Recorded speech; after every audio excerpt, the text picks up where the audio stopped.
And hell yeah, 5, 4, 3, 2, 1. Welcome back to another episode of the Relationship Method Podcast. I am Chris. Today, I am popping my Riverside cherry on an official podcast. I do appreciate my boy Christian coming on this bitch. How's it going, man? Thanks for having me. This is exciting. Bro, no, thank you for saying yes, dog. Of course, dude. Yeah, I mean, I obviously love this shit. So when you asked me and I peeped that you had a podcast and I saw what it was about, I was like, hell yeah. Yeah, this is gonna be fun. Hey, that's what's up. So, question before I get into it. Yeah. How did I get the yes from you? Let's see. I saw that you just are pretty consistent. That you obviously enjoy this. You look fun, and obviously we have that kind of ethnic connection. And so I know that there's going to be a baseline level of understanding of nonverbal communication that we know. I mean, it was like an easy yes, dude. And you seem friendly, and you have lumpia in your handle. I'm like, who doesn't love lumpia, right? How can I say no? Hey, dog, I do appreciate you for coming on, and I see your shit too. You have a podcast as well. Speak on that shit, man. Yeah. I've been doing it for a minute, dude. It's like I love it, but I'm so tired. Like if I want it to be quality, I'm working on it. I'm editing it. I'm doing research. I'm constantly doing it, but that's how it is. If I want to do something great, then I have to sacrifice time. And that's just what I've learned from doing this podcast, and it's caused me to meet a lot of people. But I've been doing it for a minute, dude. I used to start off with one of my best homies, and the podcast wasn't even what it was like right now. It used to be about bad movies, which is why it's called It Can't Be That Bad. And then we just pivoted because it was kind of getting tiresome talking about Adam Sandler movies over and over again, dude. And then eventually we started having guests, and then eventually started having creative guests and our friends that were creatives, and it's kind of just pivoted into what it is now. And yeah, and I'm super proud of it. Dude, how long have you been in this podcast game? Dude, since 2019. So I'm one of them pre-COVID podcasters, dude. How long you been doing yours? Oh, so this particular one, the Relationship Method, I started, let me say 2 years and some change. Before that, I was on my homeboy's podcast as a co-host, and mind you, I ain't know shit. I didn't know what to do as a co-host. I just knew I had some pretty good ideas / topics to talk about. But it was more military based because I'm in the military. Interesting. Okay. But the premise of this podcast is that this is going to show my age. I used to write vlogs.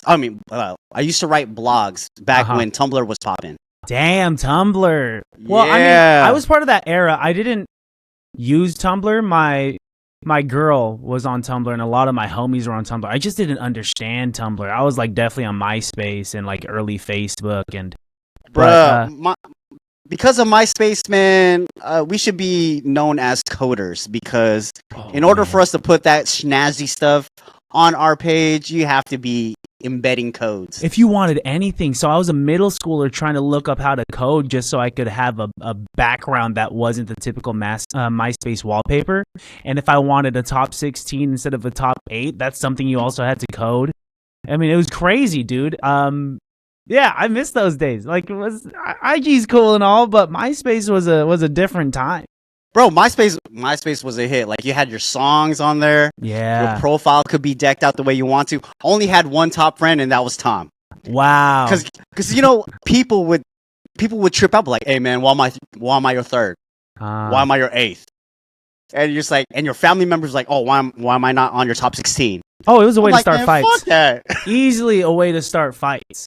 Exactly, dude. So I was fuck that. My only friend is Tom. He's my number one.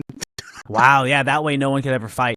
Exactly. I wish Tom was more of an active user on MySpace. I wish that since he was the creator, he only just had that one image of him in a white tee, and it was a candid photo of him turning around. I'm like, come on, Tom, you're better than this, dude. Yeah. Was there a way that you could unfriend Tom, or was that just forbidden? Dude, I don't think you can. He's like permanently your friend on MySpace. Yeah, I'm kind of scared. Like, if I were to delete him, he would like Thanos snap me off of this planet. And Right? just, It's like, hey man, delete, cancel. dude, that's not cool. I made you. I Exactly. made this for you. Dog. So, where you at, man? Like, let these people know. Where's Christian at, man? I'm out where in you at? Vallejo right now. So the Vallejo. Bay Area. Born and raised in the Bay Area. I'm out in Vallejo. I live in the gated community in Vallejo. For if any of your listeners are from the Bay Area or familiar with the Bay Area, Vallejo has a lot of culture, but with a lot of culture comes a lot of gunshots and crime. So it's that's where I'm at. And I love it here because there's definitely an artistic boom here in Vallejo. You know, E40's from here. And in the Bay Area in general, there's so many artists that popped off from here. There's Kehlani, there's Pilo, there's a lot of like I Am Sue. There's so many people that there's a lot of talent here, and the culture is just different, bro. I like it. I'm not. Yeah, I totally agree. One of my favorite spots to be out there was just chilling on Hate, man. Okay. In the city. Yeah, that was like me and like my friends' spot, just Hate. And then when like I was in that DJ phase of my life where Nice. it was just on heavy, I was in Daly City a lot. Oh, I mean, even if you weren't a DJ, just because of our ethnicity, we just gravitate toward there, dude. Right? I know, right? It's all the rice cookers are popping off at the same time, and that's why it's always foggy. That's why it's foggy. I thought that was such a funny joke. I'm like, oh, that's why. Yeah, that makes absolute sense. Bro, that was like the joke. Cause I'm from Marina/Monterey, the Central Coast. Okay. So if people don't know, Vallejo and Monterey, I'm gonna say it's like a good 2.5 hours away from each other. Yeah, Yeah. something like that. Yeah, so all of our party nights, and then also when younger me, when we were trying to get, these females, these baddies, they would all be in that San Jose, Frisco area, and You I wanted was them like, ratchets. damn, man. You wanted Taking them the- ratchets, dude. Bruh, hey, you know what? For us, motherfuckers living in that area, dude, we thought that they were like the top notch, like the cream of the crop. Hey, they can be, but they come with a little bit of something. You know, they come Yes. with a little bit of spice. If my girl, I mean, she's like a ratchet 4'11" Filipino girl, so she's like one of them. You know, she had her ratchet days. Yeah. But they come with it. They come with a little bit of sass if you don't get them their boba on time. If they are the types to like hang out at the club until 2 a.m. with half a lash hanging off of their eyelid, and that's cool. Man. That's top tier to me, man. One broken heel and half an eyelash. Let's go. Hey, right? Yeah, bruh. It's bringing me... Dude, it feels so good to speak with someone from, California, again, especially someone in the Bay, because I moved out here to Hawaii in like 2018, right? And then prior to that, I was in Washington for X amount of years for the military. And I was like, dang, I miss, being a teenager again, chilling on, like just chilling on the streets, you know what I'm saying? Like being at those spots where you're not supposed to be at, hooping. Dude, days were more simple back then. I mean, when you're younger, there's a lot of lack of responsibility. Right. We don't have responsibilities, dude. We're not thinking about bills. I know that you're a father, right? Yeah. You're a dad, and so like when you're younger and you don't have another human that shifts the priorities in your life, you're down to be reckless. You can be out and about because you're just living for yourself at that moment. But I'm sure once you hit fatherhood, you definitely did not put yourself in that position because you had to care for another person. Someone else's livelihood depended on you. Bro, facts. Fuck them kids. No. They're holding me back. They're holding me back from going to San Jose clubs. Fuck them kids. God damn it. Bro, let me ask you, what changed from 8th grade to 9th grade? So let's say, okay, you just graduated middle school, not knowing. I don't know if you got your peen wet yet, or No. you touched the vag or kissed a Dry. girl. Far But from it. from 8th to 9th grade, what switched up or what transitioned to, you know what I'm saying, like being horny, you know? Okay. I think, naturally so for a hormonal boy that's going through puberty even more. Just, and like these girls were developing. I was just like, but also I grew up fat. I mean, that's like a big mantra of my life. My listeners know that about me. So it's not like, even though I was getting into girls more, I wasn't getting with girls at all. Like, I didn't even have my first kiss or relationship until I was 18 years old. And it's because, I don't know, I was the nice guy. Being a nice fat guy is not a good combo, especially like when my titties are bigger than the girls that I'm trying to get at. That made it a little more difficult. Yeah. It's different. It's hard to get at a girl if she slam dunks you. You can't. There's no way you can be like, nice, my turn. You can't. You can't do that. You get in trouble. Yeah, dude, the game didn't change per se. I think that's something I cherish about myself, though, is that I grew up not aesthetically pleasing, so that's why I had to really work on my personality. So when I did lose the weight in college, it's like it was the ugly duckling syndrome, I think I remained a decent human and then was confused when girls started looking at me a certain way when I lost weight, and I was just like, what the fuck? And then I just still tried my best to be a gentleman. Oh, hey, man, shout out to y'all, man. Like, thanks, for real, dude. because back when in 8th grade, I was in that era with, the big baggy clothes, Yeah, the big baggy shirts, the big baggy pants. tall tees, Yep. Jabos. And then when I went to 9th grade, I was still wearing the big baggy clothes, but then I slowly had a liking in basketball because I was forever a band geek. I played the violin. Okay. Oh, right? Me too. Nice.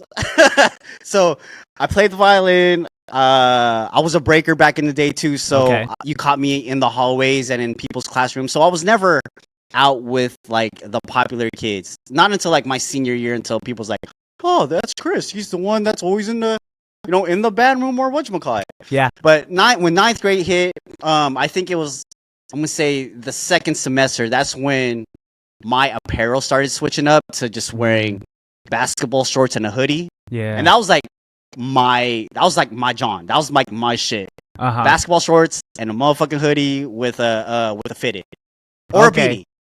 So it's like, yeah, that's cool. I mean, you had fashion back in the day. That's how people dressed. Hell no. I was wearing slippers, bro. I mean, I think there's the ninja toe slippers, dog. I was wearing that. There's a charm with whatchamacallit, with like being lax, like oh, this guy doesn't even care that much. That makes him that much cooler. Where I'm just dude, I used to color coordinate way too much. My first day, your blues and you like, yeah, you know how you could rock a fitted cap with like shoes. And then, like, you could still wear, like, denim. You could wear a white tee and some jeans and whatnot. Like, that's fine, right? That makes sense. But no, one time, I wore a red Echo tall tee. Echo! I had these cloth red Echo shin-length shorts. That was hot, though. And then, I don't know if you remember this brand at all, because it's pretty much dead, dude. And it was like I don't know, one of them ghetto brands. It was like Dada Supreme. I had these Dada. I had Dada, dude. Okay, dope. So you know exactly what I'm Chris talking Webbers. about. I had the Chris Webbers, bro. I hooped in those. Nice, yeah, they're good like hooping shoes. But I was wearing Dadas because everything I was wearing were hand me downs. So they're just like 5 years too late. So Dada Supremes were just like not really popping anymore. And so I was wearing these all red Dada Supreme shoes. So red shoes, red shorts, red shirt. And what is your blood? I don't know, dude. Some kid walked up to me and said, "You look like a chocolate covered strawberry." And I was just like, whatever, man. That's an aphrodisiac. Man, hell yeah. Mm-hmm. Oh yeah, dude. Yeah, 9th grade. I wasn't even into like girls like that because Man, I'm not ashamed to say I lost my V card like senior year. Nice. And then during like between my junior and freshman year, like the closest I got was like maybe squeezing a boob. But then never knew how to like make out with a female the right way or something, because it was always pecs and shit. How did you practice? What did you find a way to practice? Man, some female fucking taught me, dude. That's not a bad gig. My senior year, man, I was just like, oh, I don't know how. And she was like, oh, let me teach you. I was like, fuck it, you know, I'm single, you're single. Why not? We're friends. Okay, sure. Dude, that's like dream. That's the dream. Is just like, oh, is it to have been what do you call it? Someone that was inexperienced. Right? To just be like, oh man, woe is me. I ain't never kissed a girl. And then just like a pretty friend that's a girl is just like, oh, I feel so bad for Christian. Let me teach you. That's like, that's not bad. That's a good gig, dude. That is low consequence. You guys could still hold your friendship because there's this mutual understanding like, hey, you're just helping me out. Like, we could be cool after this. Wait, did one of you guys catch feelings for each other though? Man, hell no, dude. No way. See? Look Too ugly for that shit, man, bro. I rocked the bangs, dude, back in the day. Did you have the bangs too with the fade? I had a fade. No, I went with like a taper. Okay. It depends on like what. If we're talking about high school, I had like a taper junior year and senior year. Prior to that, I was like rocking a ski jump, you know, where you just like comb it forward and then it just goes up. Oh, we used to call that the Freddie Prinze Jr. Yeah, it's kind of like that. But when you have like Asian hair like me and look nothing like Freddie Prinze Jr., then it's just it defeats the purpose. Oh man, yeah, man, you're taking me back, dog. Because I used to dye my bangs. Ooh, yeah. What color? Well, so it came to, I had gold. Okay. I had white, and then I had red. Wait, when you say like, bangs, are we talking about like I'm talking about like bangs in the front, and then you had to put it behind your ear to get it out your face, or you try to like slick it back and it looks like a ponytail type shit. Gotcha. Okay, that was cool. I mean, like back in the day, that was cool to have like the long slick back hair. My brother was rocking that. When you said bangs at first, I was thinking like, cut my life into pieces. This is my. I was like, hey man, that's cool too. Depends on like what demographic you're rocking with, you know? Yeah. Oh yeah. Well, I chilled with a lot of like. Of course, I chilled with the breakers. Yeah. But then I chilled a lot with like the skating crew. Because I wasn't as good at skateboarding, but then on rollerblades, I fucked with that heavy. Interesting. Okay. Yeah. To really prove yourself on some like rollerblades with the skating crew. That's dope. Some soul skater shit. You know what I'm saying? I mean, rollerblading is like coming back. Have you seen those videos of people just really killing it in like skating rinks? No. Oh no. I do see the skating rink where the roller skating and stuff. Yeah. I see that stuff, and that shit is fun as hell. That looks super fun. Yeah, I don't have the balance for it at all. Oh shit. Do they still have that shit in the Bay, or they have some skating rinks? I mean, I haven't been to one. Excuse me, in a while. They got like a few in Oakland and a few in SF. Where people could just basically go roller skate, rollerblade, whatever they want, and then like they got DJs playing there, so they're playing some like slappers while you're doing that. Hey, so back in the okay, question. Yeah. Is like the Filipino festivals, like the is that still a thing over there? Yeah, I mean especially in Vallejo, there's like a festival called Vallejo Pista sa Nayon. I forget what it is. It's something in Tagalog.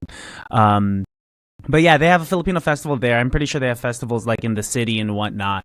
Do they have Filipino festivals there in Hawaii? Dude, it's not even a Filipino festival. It's more like it's a melting pot of stuff, but it's all primarily Hawaiian things. Like I only went to one event. I'm that guy that will fuck up the name, so I'm not even gonna try and say it. I even fuck up like my street names and the cities out here because like I've been out here for a good 8, 9, 10, 11, 12. I've been out here for a good like 5 to 6 years, and I still haven't caught on to the names. My accent hasn't changed, and yeah, man, I just fucking suck, dude. How is it living there? Like, because the locals, they'll speak in Pidgin. Have you been able to catch on to like Pidgin and all that stuff? Yeah. Oh, so funny story. When I moved out here, I had a local move my things, right, because of the military, and they used local movers. This dude, I had to make this guy repeat himself like at least no kidding, like 4 times to actually catch what he was saying. And I was like, yo, my bad, man. I'm sorry, but can you like repeat that? But over the years, like I could catch it now. Like I know what they're saying, and my understanding in Tagalog and Ilocano, because they speak it out here so much, I'm catching it now, you know?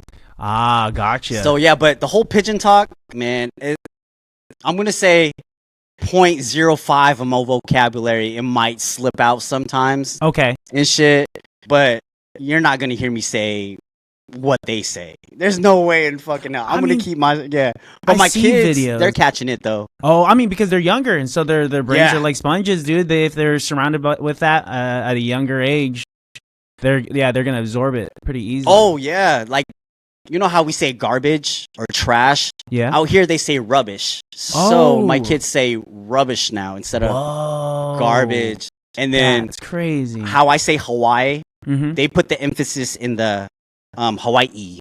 Oh, interesting. So that's what I catch on. I'm like, oh snap, they're like really embracing the lingo and the culture.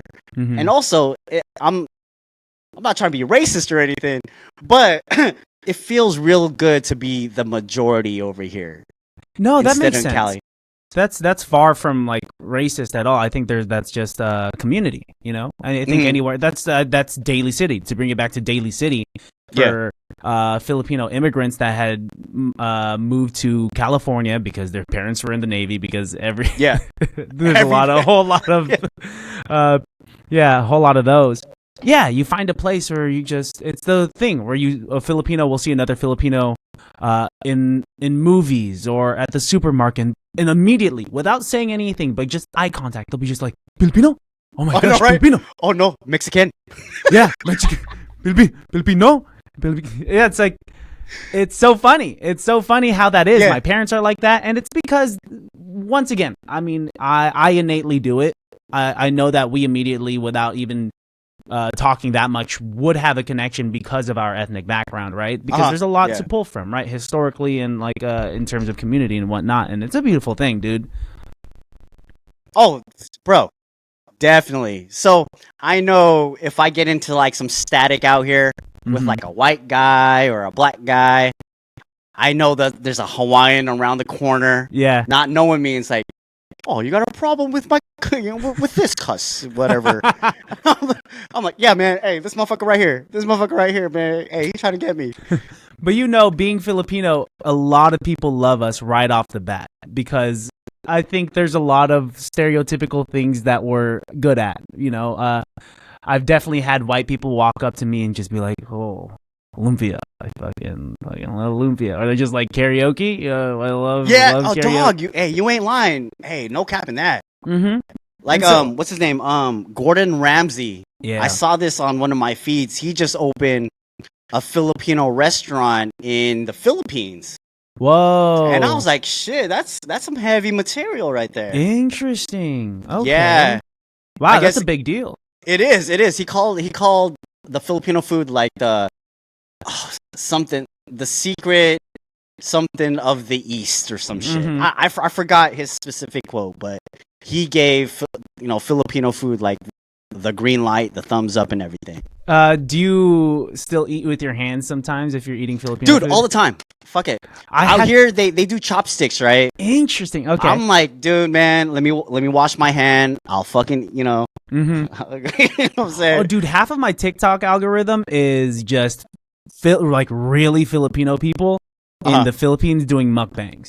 And so like they'll be sitting like this, where they have like half their knee up, and they're just like, and they have so much rice, and they're just really scooping. And the thing, I have a theory. I think Filipino food tastes different when you're also tasting your fingers at the end of it too. It adds that extra salt. Hey, that's facts. Hey, I know. You know what? Hey, the next time I eat with my hands, dog, I'm gonna do. I'm like, dog, this is. And then one day I'll have it with like my spoon and shit. Be like, oh no, man, I'm gonna chill It's with my not the hands, same. dog. Or hell no. As a Filipino, do you eat with the fork in the left hand and spoon in the right hand, and you kind of eat like this?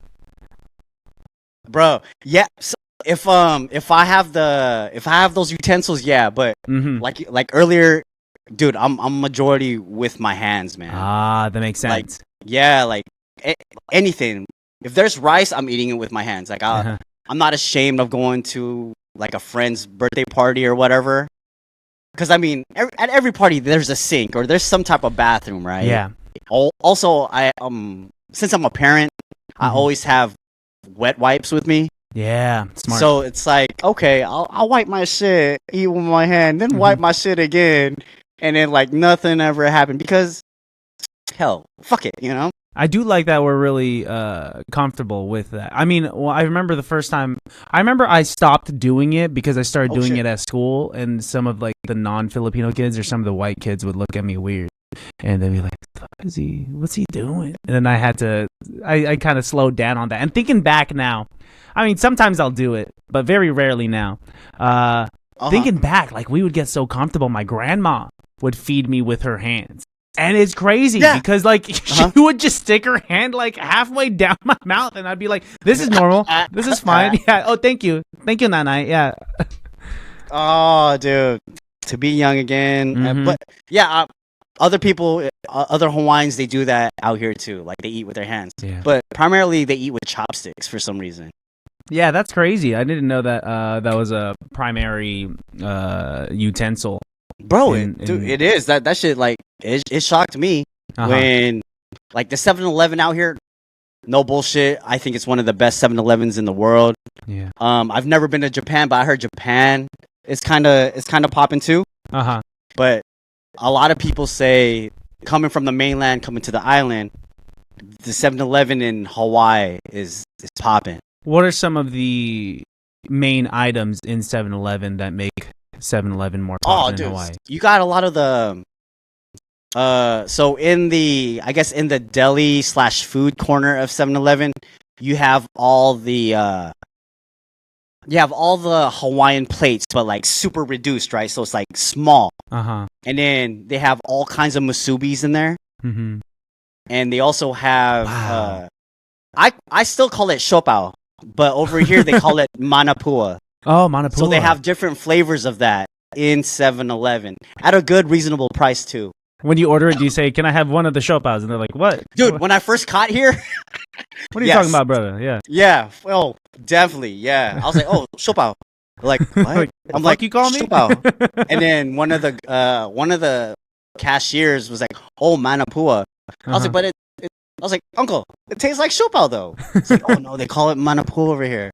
I was like, "All right, let me get 2 of them hoes." Like, hoes? I was like, "You want garden?" I was like, "No, uncle, no, just let me get 2 of those." Oh, that's another thing. A lot of people in Hawaii, they call older people uncle, right? Facts, yeah. Man. Uncle, auntie. Even if you don't know the person, always uncle, auntie. And I throw in a little Tagalog and Ilocano there. I'm like, "Oh, adi." Wow. Or manang. Yeah. Sprinkle in a little bit of culture in there. That's cool. Dude, I'm a kiss ass out here, bro. I mean, I'm not even gonna front, man. It's a survival instinct, dude. That's survival of the fittest. I mean, I've found myself, if I'm nice, that I've received perks. I don't do it like purposefully. I just noticed that since I'm a little extra nice to the cashier at the Panda Express that I go to for my lunch break at work all the time, he's like now packing my boxes because I make conversation with him that is outside of hey, I'll go with the larger plate, this and that, thanks, bye, Oh, dude, facts, man. Facts. But it also, I mean, it doesn't cost much to be kind. Yeah. Yeah. To be friendly and all that shit. Yeah, it doesn't cost much, man. It's free, man. It takes a little bit of energy. Yeah. Some people will call me a kiss ass or a brown nose sometime, but I'm like, whatever, dude. I'm just being nice. Whatever. Ain't nothing wrong with that, dog. Ain't nothing wrong with that. Hey, let me ask you this. Have you ever been in a situation where you thought a girl was cute, so you liked her, Mm-hmm. but then you're like, ugh. Like moving forward, you're like, ugh. Why did I like her, or what was it that I saw that made me attracted to her?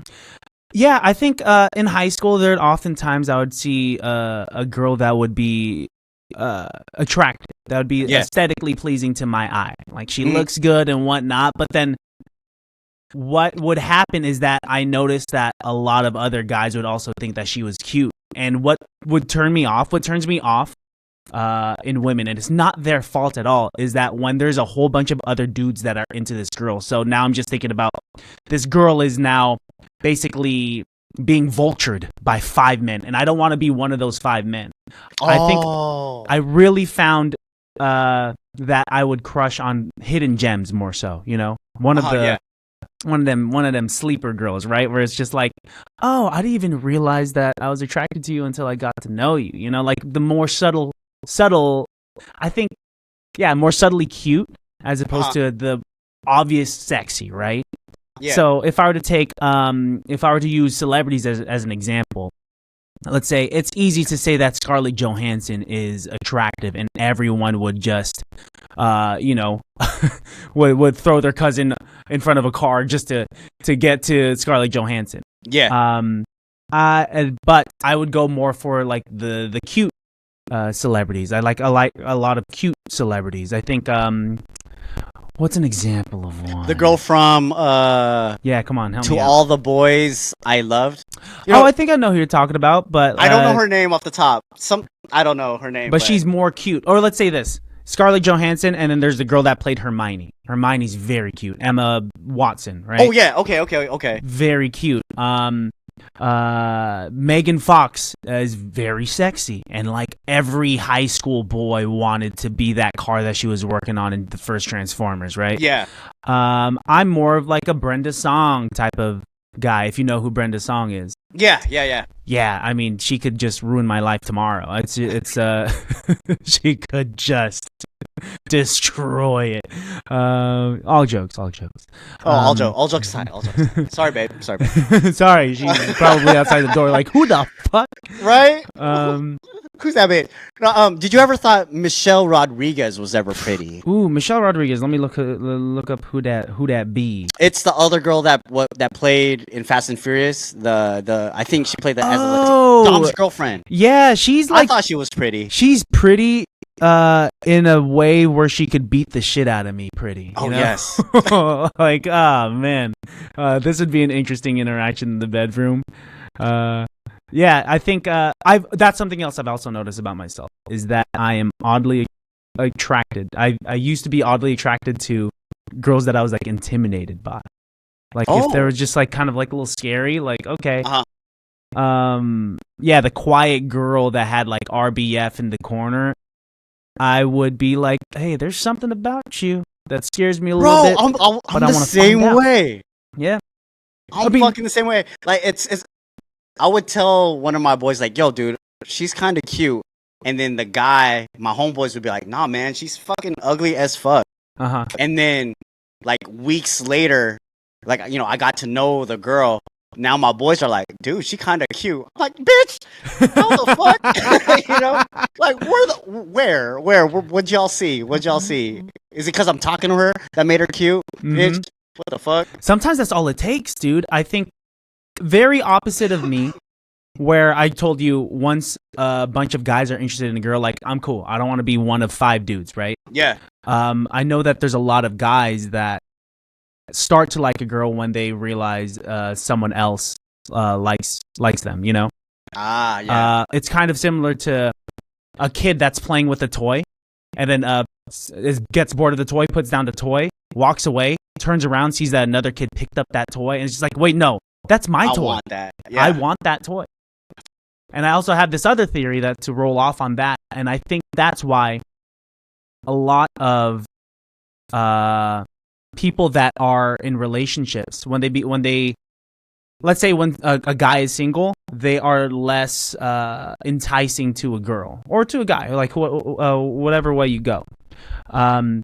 less enticing when they're single, but once they get into a relationship, that for some reason there's like something pheromonal that makes that person more desirable, which I've noticed. And I love that theory because, one, I've seen it. Two, I kind of lived through it. Mhm. And then three, bro, I think I see it in the movies too. Yeah, it happens or like a lot. in shows. Yeah. It's a common trope. I mean, that's why there's some girls want married men, you know? And it could be this whole thing of, I want what I can't have.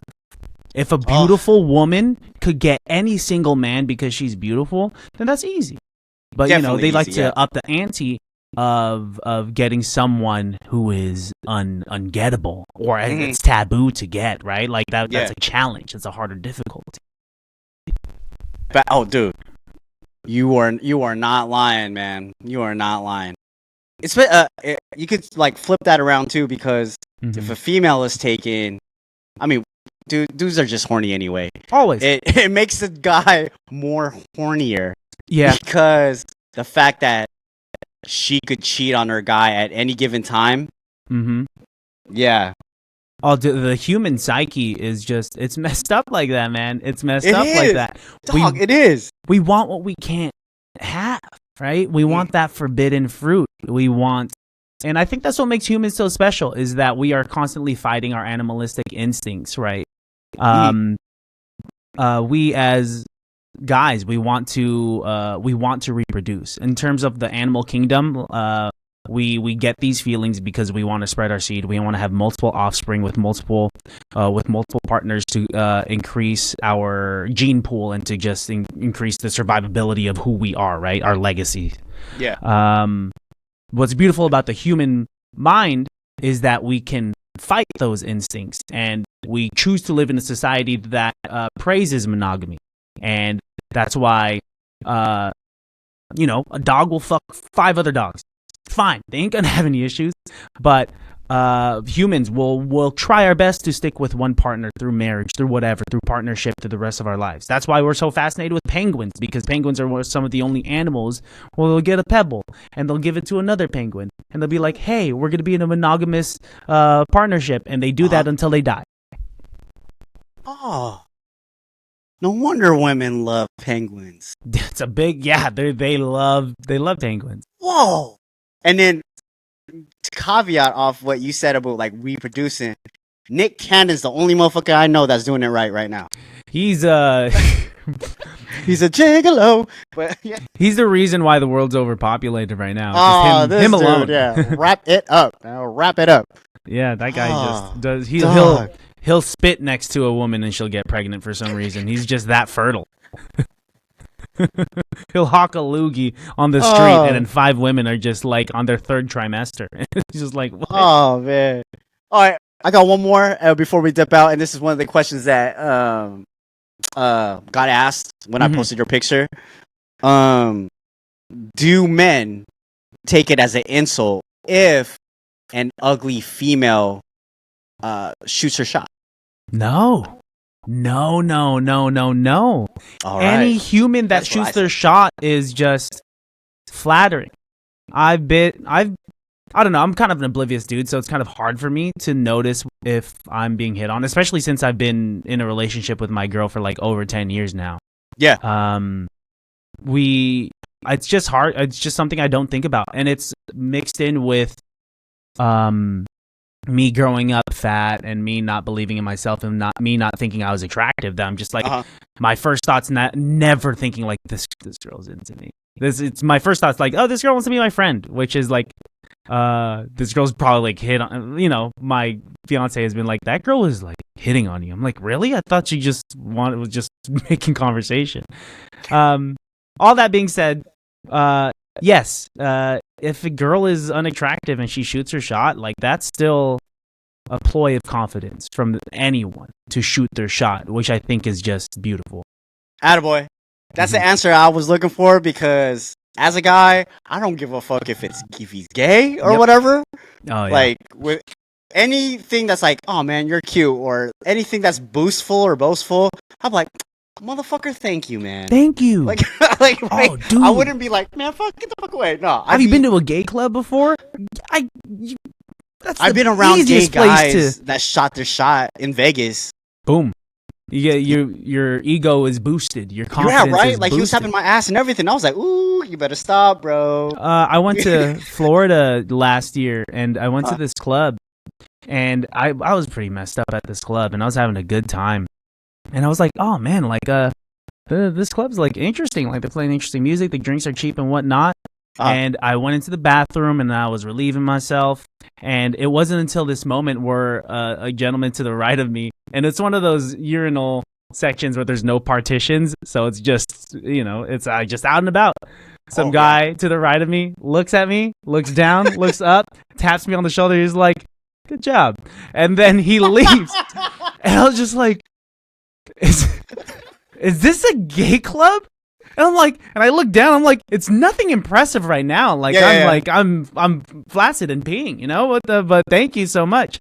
What gave it away that I was straight in this gay club is I went to the bar and I ordered an IPA, and they're just like, all right, you're straight, huh? It was like, yeah, sorry, my bad. Snap. Yeah. Dog, hey. And the gay guy says good job. We're like, hey, man. Thank you. Thank you so much. Hey, God put in a little work on this one. Mm-hmm. I mean, I don't know. Something was happening. Maybe it was the lighting. I don't know. That's hilarious. I don't think. Let's see. In my years, no, man. I don't think a gay guy has ever like checked out my junk. It's confident to straight up do that. To look down. Like what? Yeah. No, man. No. But it's I'm gonna do that one day. I'm gonna do that. I'm gonna go to urinal and just be like. I'm gonna wait, put my junk out, just wait, and then when someone passes by, then start peeing, and hopefully, like, he catches a glimpse. So I'm like, oh, dude, they're gonna be like, Chris has been in the bathroom for an hour. What's going on? And you're just like, I'm waiting. I'm like, I'm still waiting. I'm like, hey, don't worry about it, guys. Just don't worry about it. Just don't worry. Hey, we gotta go home. Are you gonna come out anytime soon? It's just like, no. I'm like, hey, man, I'll order that motherfucker up, dog. Don't even worry. Man, hey, Christian, man, hey, that motherfucker was fun, man. Very fun. Very fun. I do appreciate you, man, for taking the time out of your day, because I know it's, 3:15 over there at your end. Hey, dog, I do appreciate you, man. Thank you so much for, no homo, pause, popping my Riverside cherry. Dude, any cherries that need to be popped, I'm there. I don't like that. I don't like that. Hey, follow my boy Christian if you need cherry popped. Hey, what's up? Name's Christian Balazar. If you got a cherry that needs to be popped, I'm your guy. As long as it's legal and it's with consent. Fuck yeah. Hell yeah, man. 18 and up. Yeah, 18. Hey, let's do 21 and up. Let's do, you know what? 21 and up. Let's do no one. I'm engaged. That's fine. Let's Oh yeah, there. Yeah. Let's redact all of that. Chris, thanks for having me, brother. This was so much fun. No, thank you, man. Thank you. With that being said, man, shout out to KO Studios for the lovely home. Rafi Bite, thank you for the lovely beat, man. And with that, man, I'm Chris. And I'm Christian. And we out this bitch. Peace.